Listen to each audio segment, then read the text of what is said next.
Bon, moi je suis Alban Meunier d'Attaque France.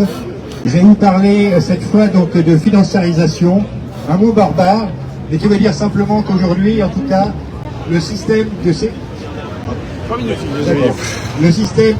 santé et de sécurité sociale sont minés aujourd'hui par les marchés financiers.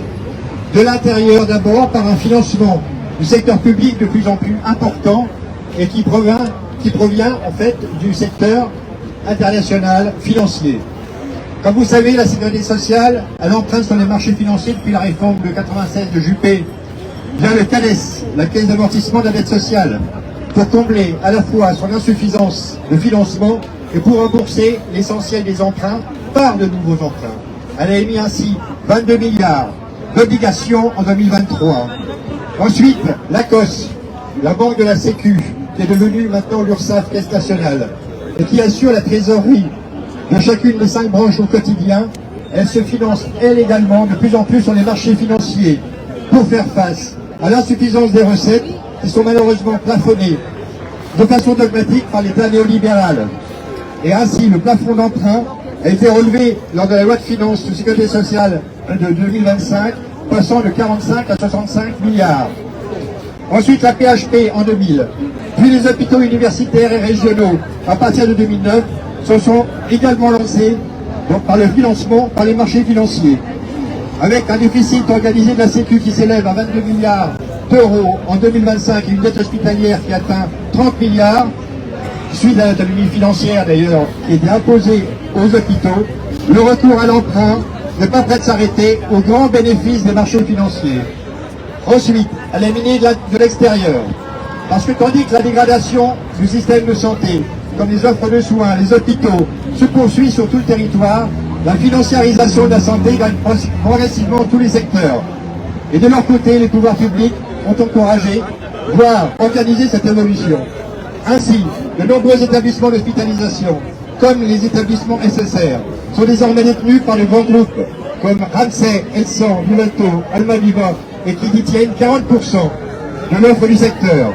Les principaux actionnaires, ce sont les fonds d'investissement, et ils captent, par exemple, 65% des interventions chirurgicales ambulatoires. Les fonds d'investissement s'emparent également des spécialités médicales libérales les plus lucratives.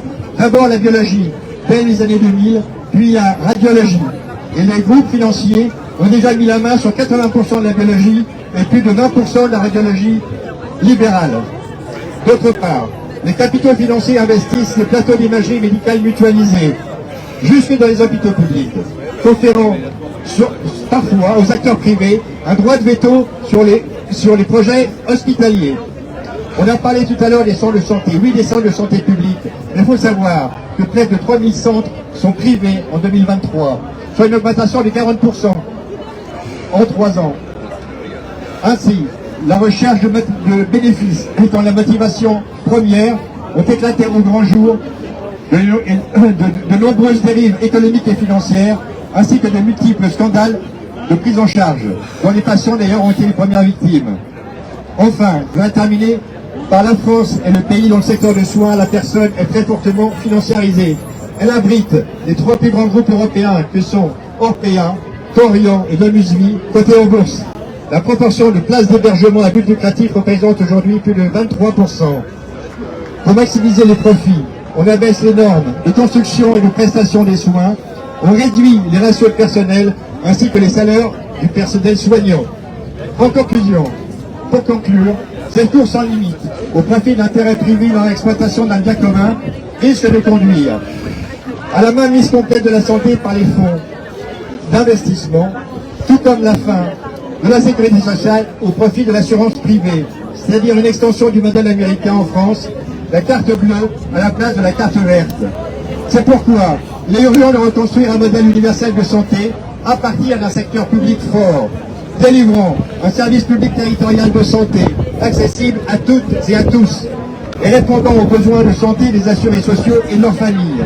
Quant à l'offre privée, si elle doit subsister, elle doit être la propriété des professionnels de santé, qui doivent rester propriétaires de leurs outils, de leurs instruments de travail et pouvoir le moderniser. Je vous remercie.